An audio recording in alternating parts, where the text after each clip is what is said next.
जय हिंद दोस्तों, स्वागत है हमारे इस नेक्स्ट वीडियो में। दोस्तों आज हम भारतीय संविधान से महत्वपूर्ण प्रश्न करेंगे। दोस्तों ये हमारा प्रथम वीडियो है। दोस्तों ये जो वीडियो हमारा है, ये जो बीए द्वितीय सेमेस्टर है राजनीति विज्ञान मेजर, उनके लिए बहुत ही महत्वपूर्ण होने वाला है, और बीए चतुर्थ सेमेस्टर राजनीति विज्ञान माइनर वालों के लिए। क्योंकि दोस्तों आप सभी को भली बात पता है, जिन विद्यार्थियों ने पॉलिटिकल साइंस अर्थात राजनीति विज्ञान को मेजर विषय में लिया है, तो उनका जो द्वितीय प्रश्न पत्र है ये भारतीय संविधान ही लगा हुआ है। तथा जिन विद्यार्थियों ने मतलब कि राजनीति विज्ञान को माइनर कर दिया है अर्थात चतुर्थ सेमेस्टर में है वो लोग, तो उनका ये मतलब कि पाठ्यक्रम में लगा हुआ है, क्योंकि उनको एक ही पेपर देना होता है। तो ये भारतीय संविधान के रूप में लगा है। ये लास्ट पेपर आपका है चतुर्थ सेमेस्टर वालों का। ये पेपर आप दे देंगे, उसमें अंक मतलब अच्छे प्राप्त करने की कोशिश करेंगे, क्योंकि इसके बाद आपकी पॉलिटिकल साइंस छूट जाएगी पूर्णतः।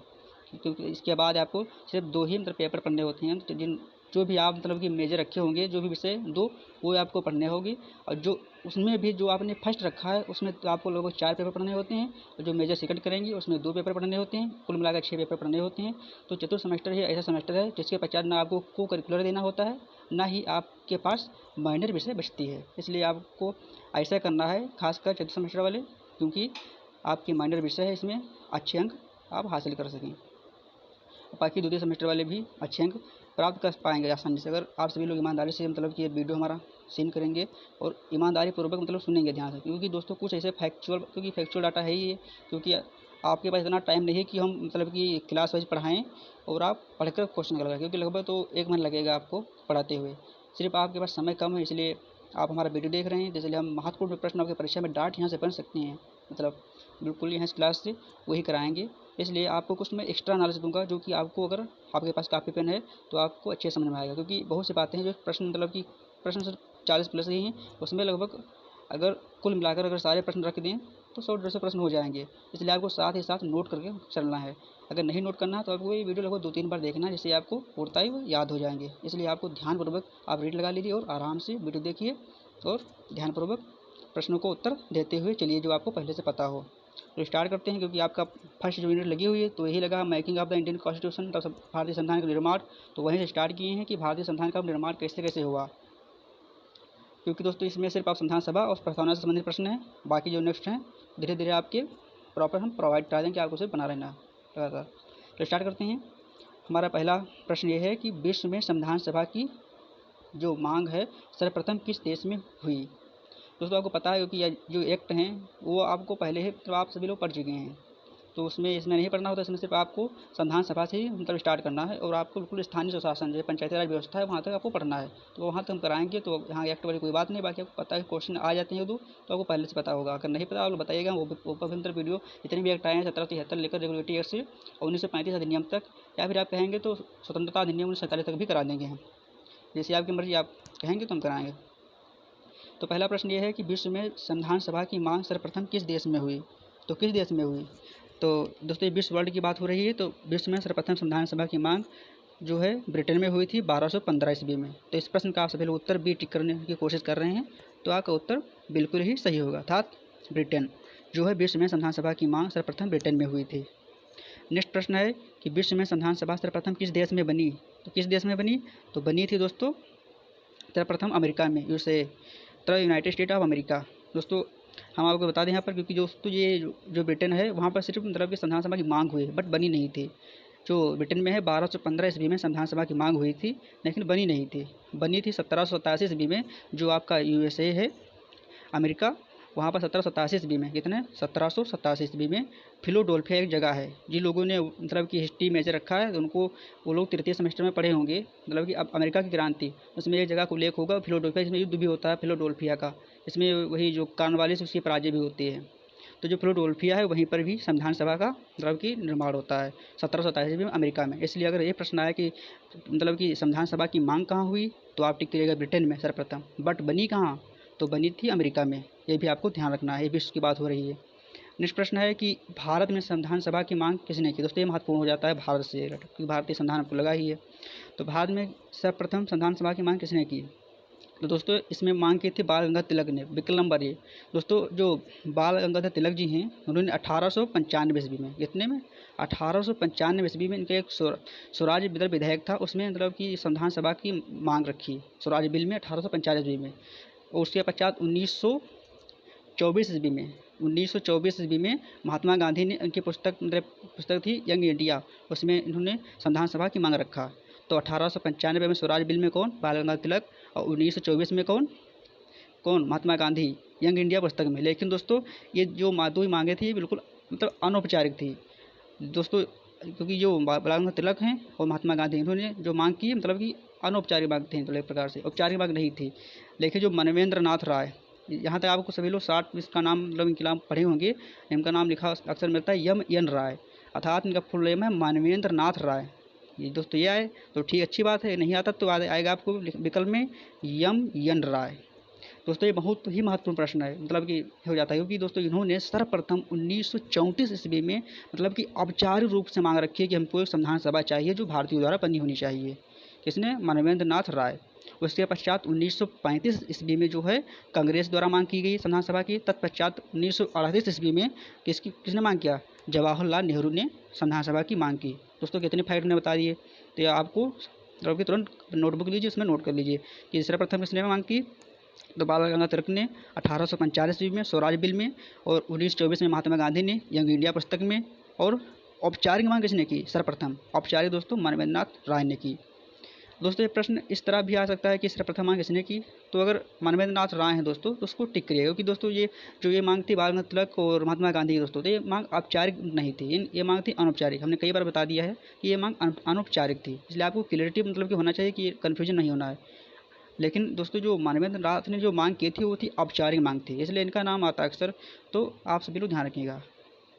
अगर यह आता है प्रश्न कि सर्वप्रथम मांग किसने औपचारिक रूप से की, तो मानवेंद्र नाथ राय ने, या फिर आ जाए कि यमन राय या फिर मानवेंद्र नाथ राय ने मतलब मांग कब की, तो 1934 ईस्वी में की। ये भी आपको ध्यान रखना, उससे प्रश्न आया हुआ था, जब हमारा पेपर हुआ था उसमें प्रश्न आया था ये, आप सभी लोग ध्यान रखेंगे। 1934 ईस्वी में मानवेंद्र नाथ राय। हमने जो भी मतलब कि फैक्चुअल डाटा दिया है, हमें उम्मीद है आप सभी लोग नोट कर लिए होंगे, अगर नहीं नोट किया तो आप लोग आसानी से याद भी कर सकते हैं, बार बार देखने से आपको याद हो जाएगा। दोस्तों PDF हमने पहले भी बताया है कहाँ से प्राप्त होगा, आप लोग पुराने अगर वीडियो देखे होंगे तो अच्छी प्रकार से मालूम होगा। नेक्स्ट प्रश्न है कि ब्रिटिश सरकार द्वारा किस अधिनियम के तहत संविधान सभा का गठन किया गया। दोस्तों जो मांग की गई संविधान सभा की, लेकिन ऐसा कौन सा अधिनियम आया जो मतलब ब्रिटेन से, जिसके तहत मतलब कि भारतीय संविधान का जो सभा है उसका गठन किया गया। तो साइमन कमीशन आया, उसमें नहीं किया गया। जो साइमन कमीशन दोस्तों आया था तो आप सबको पता है आया था किस लिए आया था, तो दोस्तों 1919 का एक्ट था, उसकी जांच करने के लिए आया था। लेकिन दोस्तों इसका मतलब कि भारत में एक प्रकार से क्या हुआ, भारत में एक प्रकार से इसका बहिष्कार हुआ, क्योंकि दोस्तों आपको पता है कि जब 1919 का एक्ट आया था उसके माध्यम से जो स्टेट है मतलब कि राज्य है, राज्यों में जो प्रांत है दोस्तों, तो प्रांतों में, प्रांत का नाम ज़्यादा उचित रहेगा क्योंकि प्रांत ही थे तब, तो प्रांतों में मतलब द्वैध शासन डायरेक्टली लागू कर दिया गया था 1919 के एक्ट के माध्यम से। उसके पश्चात मतलब कि केंद्र में कानून बनाया गया था कि मतलब कि लगभग 10 साल बाद मतलब इस एक्ट की जांच की जाएगी कि ये जो हमारा 1919 का एक्ट है कितना मतलब सही रहा, अर्थात और आगामी किस प्रकार से कानून बनाया जाए भारत के लिए। तो इस हिसाब से दोस्तों ये 1929 में इसका आना था, बट दोस्तों ब्रिटेन में चुनाव थे इसलिए यह एक्ट 1928 में ही आ गया था भारत में। लेकिन दोस्तों इसका बहिष्कार हुआ भारत से, क्योंकि हर जगह साइमन गो बैक के नारे लगाए गए, क्योंकि दोस्तों आपको पता है क्योंकि इसमें जो साइमन कमीशन है सारे सदस्य अंग्रेज थे, इसलिए इसको गौरे मतलब कि श्वेत आयोग भी कहा जाता है। इसमें कोई भी भारतीय शामिल नहीं था, इसलिए भारतीयों ने इसका कड़ा विरोध किया। उनका मानना था कि अंग्रेज हमारे बारे में क्या जाने, क्या समझे कि हमको क्या ज़रूरत है, इसलिए उन्होंने इसका बहिष्कार किया। और इसी आयोग के बहिष्कार करते हुए आपको सभी पता है कि पंजाब केसरी के नाम से विख्यात लाला लाजपत राय की मृत्यु हो जाती है। तो ये रही कहानी साइमन कमीशन के बारे में। तो साइमन कमीशन के बारे में के माध्यम से जो है संविधान सभा गठन नहीं हुआ था, ये सिर्फ आया था 1919 के एक्ट की जाँच करने के लिए, तो ये बिल्कुल नहीं है। नेक्स्ट विकल्प दिया है अगस्त प्रस्ताव, ये भी आपको नहीं पता है, मतलब कि एक प्रकार से इसके माध्यम से भी जो आपका संविधान सभा नहीं बना था। जो अगस्त प्रस्ताव सबको पता है 1940 में आया था, ये किस लिए आया था, ये आया था भारतीयों को मनाने के लिए। तो भारतीयों को मनाने के लिए क्यों, आपके मन में एक प्रश्न उठता होगा क्यों आया था। दोस्तों ये था, जो आपको पता है कि द्वितीय विश्व युद्ध स्टार्ट हो गया था, तो जो ब्रिटेन वासियों ने, ब्रिटेन सरकार ने भारतीयों से बिना पूछे ही मतलब कि भारत को युद्ध राष्ट्र घोषित कर दिया कि भारतीय भी इस युद्ध में शामिल हैं। इसलिए भारतीयों ने मतलब एक प्रकार से इसका कड़ा विरोध किया और अपने मतलब जितने भी संवैधानिक पद, जितने भी सरकारी नौकरियाँ थी उसमें सब इस्तीफा दे दिए, मतलब कि भारतीयों ने का इस्तीफा दे दिया। और इसी खुशी में जो मुस्लिम लीग है जिन्होंने मुक्ति दिवस की घोषणा भी की थी, इसी मतलब जब इन्होंने इस्तीफा दिया, जब कांग्रेस ने, तब मुस्लिम लीग ने मुक्ति दिवस मनाया था। आप सभी को पता है, पहले से इतिहास में पढ़े होंगे, अगर नहीं पढ़े तो अगले सेमेस्टर में पढ़ेंगे, अवश्य पढ़ेंगे। तो जो अगस्त प्रस्ताव इसलिए मनाने के लिए आया था कि आप सभी लोग मतलब कि गुस्सा ना हो और हमारे इस युद्ध में साथ दो और उसके बाद हम आपके लिए कुछ करेंगे। लेकिन भारतीयों ने इसका भी विरोध किया। तत्पश्चात 1942 में क्रिस मिशन मतलब क्रिस स्टोफर्ड क्रिस्प की अध्यक्षता में क्रिस मिशन आया, वो भी मनाने के लिए आया, बट इसका भी मतलब कि भारतीयों ने विरोध किया, क्योंकि मुस्लिम लीग की मांग थी कि हमको मतलब कि ये प्रकार से अलग राष्ट्र चाहिए पाकिस्तान के रूप में, और भारत की मांग थी मतलब कांग्रेस की मांग थी, उसमें कांग्रेस की पार्टी थी, तो ये ज़्यादा बड़ी पार्टी थी तो कांग्रेस एक मुस्लिम लीग, तो कांग्रेस की मांग थी कि हमको मतलब कि संविधान सभा चाहिए। तो इन लोगों मतलब कि क्रिस मिशन अगस्त था जिन्होंने ये कहा था कि हम युद्ध के बाद मतलब कि सोचेंगे, तो उन्होंने कहा कि हम भी मतलब कि इसका बहिष्कार करते हैं। तो अगस्त प्रस्ताव भी इस प्रश्न का उत्तर नहीं होगा, ना ही होगा क्रिस मिशन। इस प्रश्न का सही उत्तर हमारा होगा विकल्प नंबर डी, क्या कैबिनेट मिशन। कैबिनेट मिशन के माध्यम से ही जो हमारा भारतीय संविधान सभा है उसका गठन किया गया। दोस्तों बहुत बहुत ही महत्वपूर्ण प्रश्न है, मैंने जितनी भी कहानी बताई आपको हमें उम्मीद है कि समझ में आई होगी, क्योंकि हो सकता है ये प्रश्न आ जाए कि अगस्त प्रस्ताव कब आया था, क्यों आया था और क्रिस मिशन कब आया था, इसके अध्यक्ष कौन थे, तो स्टोफर्ड क्रिप्स थे। तो दोस्तों जो पहला ये प्रश्न हमारा था, एक बार फिर प्रश्न देख लीजिए कि हाँ ब्रिटिश सरकार द्वारा किस अधिनियम के तहत संविधान सभा का गठन किया गया, तो कौन था, विकल्प नंबर डी कैबिनेट मिशन के द्वारा ही संविधान सभा का गठन किया गया। दोस्तों एक कैबिनेट मिशन कब आया था, तो आपको बता दें कैबिनेट मिशन 24 मार्च 1946 ईस्वी को दिल्ली आया। दोस्तों 24 मार्च 1946 ईस्वी को दिल्ली आया कौन, कैबिनेट मिशन। और जब दिल्ली आया दोस्तों इसमें 3 सदस्य थे, इसके अध्यक्ष कौन थे, तो अध्यक्ष वही थे पैथिक लॉरेंस, और इसके जो अन्य सदस्य थे तो वो थे स्टोफर्ड क्रिप्स जो कि क्रिप्स मिशन में आए थे, वो शामिल थे, और कौन था, और था वो AB अलेक्जेंडर। तो दोस्तों ये भी आपको ध्यान रखना है कि जो कैबिनेट मिशन कब आया था, तो आया था 24 मार्च 1946 को। इसमें कितने सदस्य, 3 सदस्य थे। अध्यक्ष कौन था, पैथिक लॉरेंस अध्यक्ष था, बाकी और अन्य सदस्य कौन थे, तो अन्य सदस्य थे स्टोफर्ड क्रिप्स एंड कौन, AB अलेक्जेंडर। ये भी आपको याद रखना है। प्रश्न ये भी आ सकता है कि इनमें से कौन सा ऐसा व्यक्ति है जो फिर कैबिनेट मिशन में शामिल नहीं था, या भी कैबिनेट मिशन कब आया था, या भी कैबिनेट मिशन का अध्यक्ष कौन था। इस प्रकार से प्रश्न आपकी परीक्षा में बन सकता है। तो आप लोग मत कहिएगा कि आपकी पढ़ाई में से नहीं आया, क्योंकि हम दोस्तों जो प्रश्न हैं क्वेश्चन सीमित लेकर आए, बट इसके बारे में जितने भी प्रश्न बन सकते हैं हम वो भी आपको बोल कर बताएंगे। तो आपको ये मतलब कहने का कोई अर्थ नहीं है कि आपने पढ़ाया नहीं आया, क्योंकि जो परीक्षा में जो आपका लेवल है उससे हम कई गुना आगे पढ़ाएंगे। क्योंकि आपको पता है अगर हम सोचते हैं कि पीसीएस लेवल की यूपीएससी लेवल के क्वेश्चन कराएं हैं, बट वो इतना लेवल आपकी परीक्षा में नहीं आता है। उन्होंने परीक्षा दिया है, छोटे छोटे प्रश्न आते हैं कॉमन से प्रश्न कि संविधान सभा का अध्यक्ष कौन था, इस तरह के प्रश्न, तो सारे प्रश्न लेकर आए हैं। तो इतने कॉमन प्रश्न आते हैं और हम करा दी यूपीएससी लेवल, तो इसमें आपका भी समझ आएगा, हमारा भी समझ जाएगा। इससे कोई मतलब कि तात्पर्य नहीं है।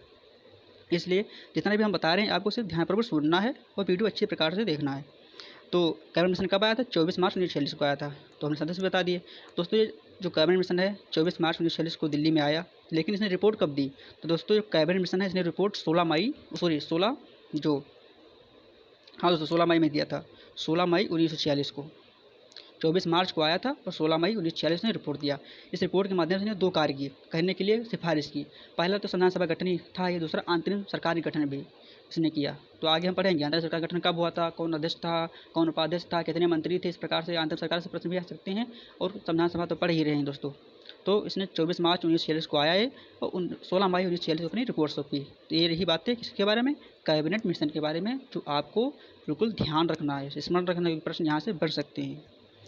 नेक्स्ट प्रश्न है कि ब्रिटेन में 1945 में चुनाव के पश्चात किस दल की सरकार बनी।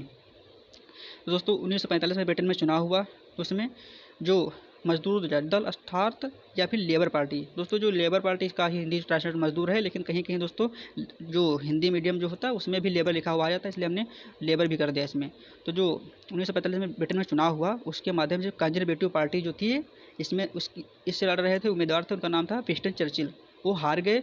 और कंजर्वेटिव पार्टी से जो विंस्टन चर्चिल वो हार गए, तथा जो मजदूर दल तथा लेबर पार्टी से थे उनका नाम था क्लेमेंट एटली। कौन थे, एटली साहब, वो जीत गए दोस्तों। ये आपको ध्यान रखना है।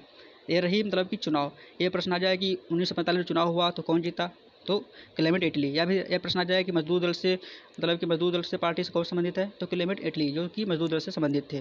तो 1945 में जो ब्रिटेन में चुनाव हुआ उसमें मजदूर दल की पार्टी जीती, जो मतलब कि कौन उम्मीदवार थे, मतलब कि लेबर पार्टी के तो थे क्लेमेंट एटली। आपको ध्यान रखना है, इन्होंने घोषणा किया था कि भारत को हम आज़ाद कर देंगे। दोस्तों ये प्रकार से जानते हो, उदार दल के थे और मजदूर दल के थे ही। और इससे पहले सरकार की थी तो थे कंजर्वेटिव पार्टी की, क्या नाम था उनका, विंस्टन चर्चिल। ये भी आपको ध्यान रखना है। किसकी पराजय हुई, तो विंस्टन चर्चिल की पराजय हुई। किस पार्टी से संबंधित था वो, तो कंजर्वेटिव पार्टी से संबंधित था। ये भी आपको ध्यान रखना है। ये रही चुनाव संबंधित बातें। नेक्स्ट क्वेश्चन है कि भारत में कैबिनेट मिशन कब है, तो कॉमन सेंस ने बता दिया इसके बारे में पूरी मतलब कि इसका पूरा पोस्टमार्टम कर दिया है। तो कॉमन सा प्रश्न आपको पता है कि 1946 में कैबिनेट मिशन भारत आया था। कब आया था ये बता दिया है, 24 मार्च 1946 को भारत आया और 16 मई 1946 को उसने रिपोर्ट सौंपी। नेक्स्ट प्रश्न, निम्नलिखित में से कौन कैबिनेट मिशन का सदस्य नहीं था। हमने 3 सदस्य भी बताए थे, आपको ज्ञात होगा कि पहला पैथी लॉरेंस और फिर स्टोफर्ड क्रिप्स और तीसरा था AB अलेक्जेंडर।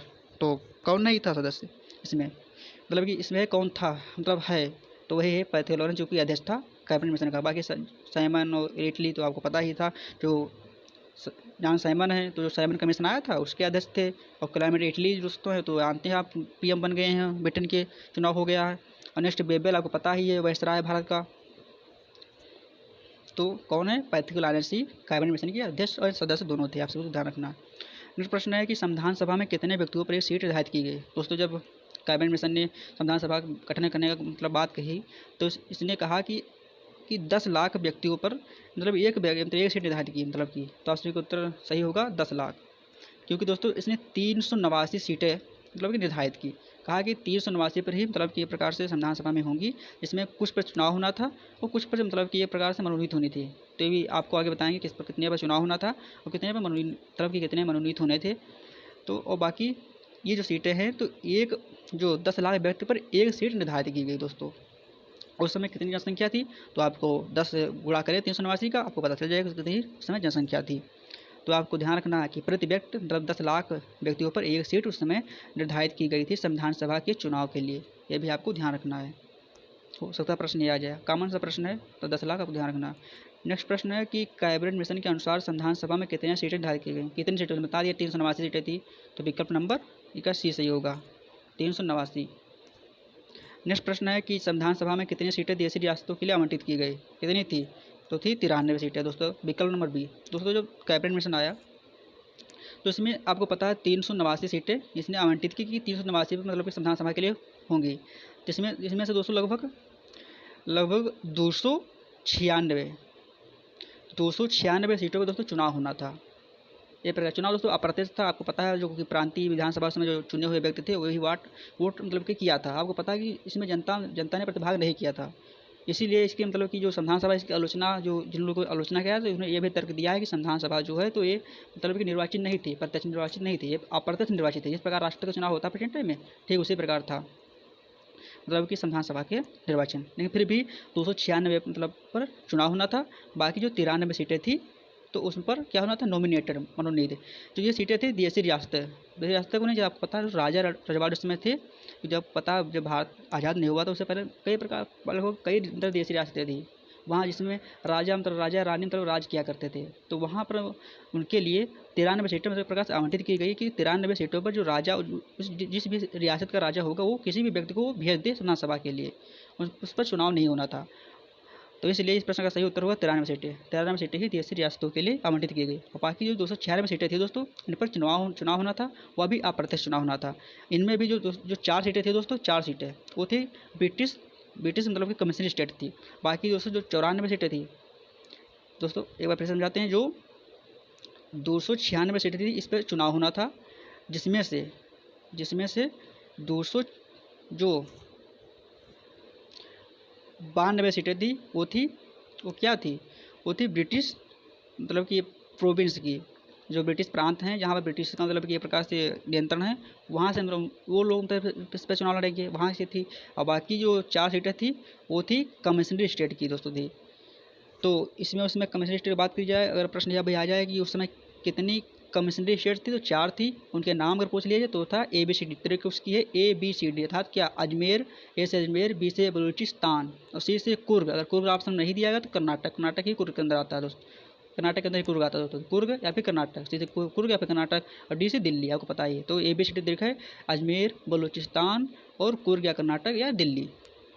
तो जो उस समय 4 कमिश्नरी जो स्टेट थी और बाकी 292 ब्रिटिश प्रोविंस थे, उन पर चुनाव होना था। तो कुल मिलाकर 296 सीटों पर चुनाव होना था और 93 सीटें जो थी वो थी नॉमिनेटेड।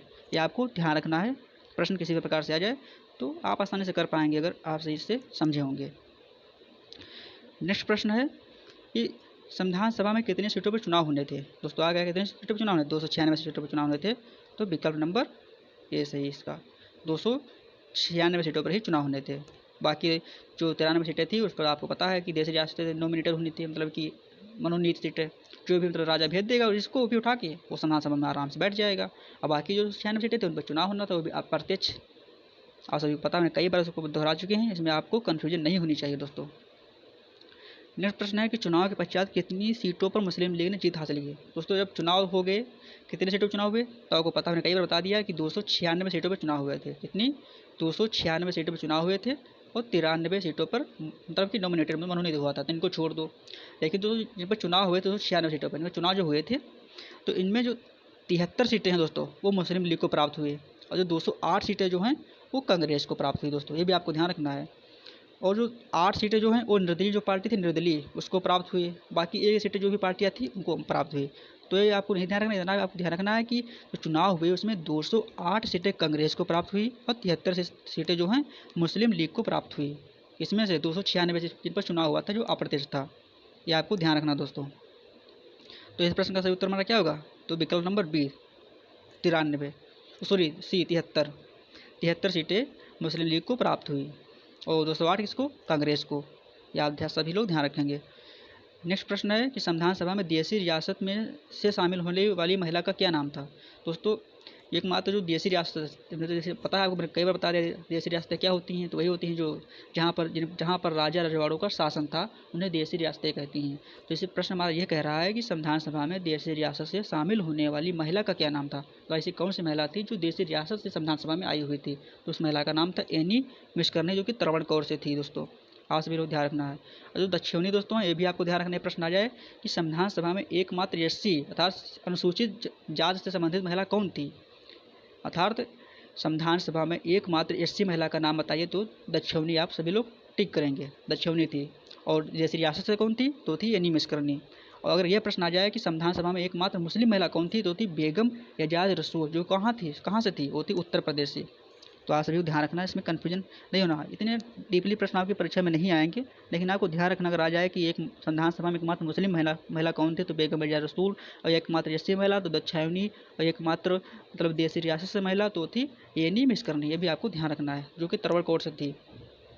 और जो दक्षिणी थी वो मद्रास से थी, और बेगम एजाज रसूल थी वो थी कहाँ से, हमें बताया उत्तर प्रदेश, अपना प्यारा उत्तर प्रदेश।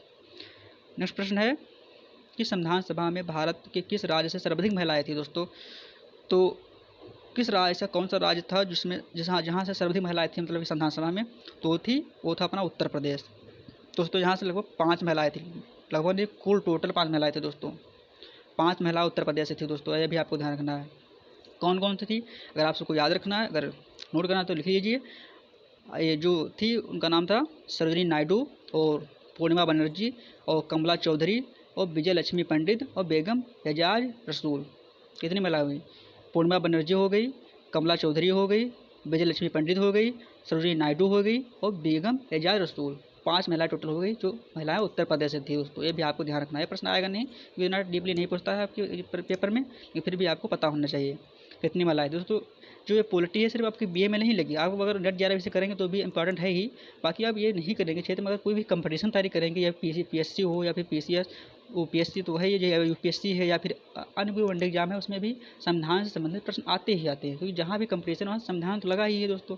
तो अगर आप सभी को पहले से पता होगा तो हमें उम्मीद है कि आपको बार बार संविधान पढ़ने की आवश्यकता नहीं होगी, क्योंकि करते लोग ये हैं कि ग्रेजुएशन में भी पढ़ते हैं, बाद में जब कंपटीशन तैयारी करते हैं फिर उनको पढ़ना पड़ता है दोबारा। इसलिए आप इस प्रकार से तैयारी करें कि आपको 75% नंबर इसमें तो हासिल ही हो जाएँ, और आपको जब आगे कंपटीशन तैयारी करें तो आपको दोबारा पॉलिटी ना पढ़ना पड़े, क्योंकि जो संविधान यही लगा हर जगह। तो इसलिए आपको अच्छी प्रकार से पढ़ना पड़ेगा दोस्तों। बाकी हमें इतना दोस्त आपको गारंटी दे रहे हैं, अगर आप सभी लोग ध्यानपूर्वक हमारा वीडियो देखेंगे तो आपको 75 में 75 नंबर अवश्य निरंतर प्राप्त हो जाएंगे, क्योंकि तो कॉमन से प्रश्न आते हैं। आपको इतने डीपली बता रहे हैं कि कितनी महिला उत्तर प्रदेश से थी और कहाँ से क्या थी, कौन सी एससी महिला थी, कौन सी मतलब कि एकमात्र मुस्लिम महिला कौन थी। इस प्रकार से प्रश्न आपकी परीक्षा में नहीं आते हैं, मतलब कि बीए में। बाकी पीएससी में बन सकते हैं, बट जो बीए है उसमें नहीं आते हैं डीपीएस से प्रश्न। अगर आएंगे भी तो आप आसानी से कर पाएंगे, क्योंकि हम करा ही रहे हैं। इसलिए आपको लगातार बने रहना है और बिल्कुल कॉन्फिडेंस के साथ। ये नहीं कि प्रश्न ये नहीं आए, प्रश्न आएंगे ही से दोस्तों, सिर्फ आपको लगातार बने रहना है। नेक्स्ट प्रश्न है कि संविधान सभा ही कांग्रेस है और कांग्रेस ही संविधान सभा। दोस्तों एक प्रकार से ये आग लगाने वाला स्टेटमेंट है, इसलिए कह रहे हैं क्योंकि जो संविधान सभा जो बनी हुई थी तो इसकी आलोचना करते हुए जो यह कथन दोस्तों किसका है ग्रेनविल ऑस्टिन का। इन्होंने ही आग में घी डाल मतलब आग में घी डालने का कार्य किया। इन्होंने कहा कि जो संविधान सभा है वो कांग्रेस है। यहाँ कहने का तात्पर्य है जो संविधान सभा उसमें कांग्रेस का ही मतलब एक प्रकार से मतलब कि क्या कहते हैं मेजोरिटी थी। तो इस संबंध में इन्होंने स्टेटमेंट दिया था कि संविधान ही कांग्रेस है और कांग्रेस ही संविधान सभा है और कोई इसमें है ही नहीं। तो इस प्रकार से ये क्वेश्चन किसका है, हो सकता है प्रश्न आ जाए कि इसका क्वेश्चन मतलब एक प्रकार से स्टेटमेंट किसका है, तो यह स्टेटमेंट है ग्रेनविल ऑस्टिन जी का। तो यह आप सभी लोग ध्यान रखेंगे।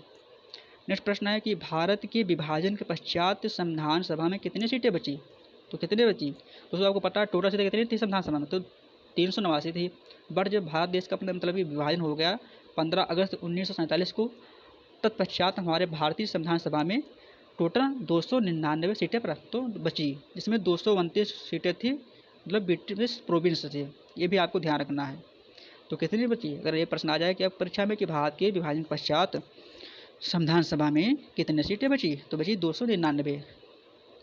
नेक्स्ट प्रश्न है कि संविधान सभा में एकमात्र पारसी नेता कौन थे दोस्तों, कौन थे एकमात्र पारसी नेता, तो ना थे बी एन राव ना के एम मुंशी, कौन थे, तो थे पी एच मोदी। तो विकल्प नंबर डी, इस प्रश्न का हमारा सही उत्तर होगा विकल्प number D, P H Mody ही संविधान सभा के एकमात्र पारसी नेता थे। नेक्स्ट प्रश्न, संविधान सभा में एकमात्र साम्यवादी नेता कौन थे, यह प्रश्न 18 नंबर प्रश्न हमारा कह रहा है कि संविधान सभा में एकमात्र साम्यवादी नेता कौन थे। तो इस प्रश्न का हमारा सही उत्तर होगा विकल्प नंबर डी, कौन, सोमनाथ लाहिड़ी एकमात्र साम्यवादी नेता थे। यह भी आपको ध्यान रखना है। नेक्स्ट प्रश्न, अंतरिम सरकार के उपाध्यक्ष कौन थे दोस्तों, आपको शुरू में बताया हुआ है जो कैबिनेट मिशन ने रिपोर्ट दिया था 16 मई 1946 को। इसके माध्यम दो कार्य हुए थे, एक तो संविधान सभा गठन हुआ था, दूसरा हुआ था अंतरिम सरकार गठन। तो वह अंतरिम सरकार गठन हुआ था 2 सितंबर 1946 को अंतरिम सरकार गठन हुआ था। इसके अध्यक्ष थे वायसराय बेबेल, तो तत्कालीन वायसराय थे।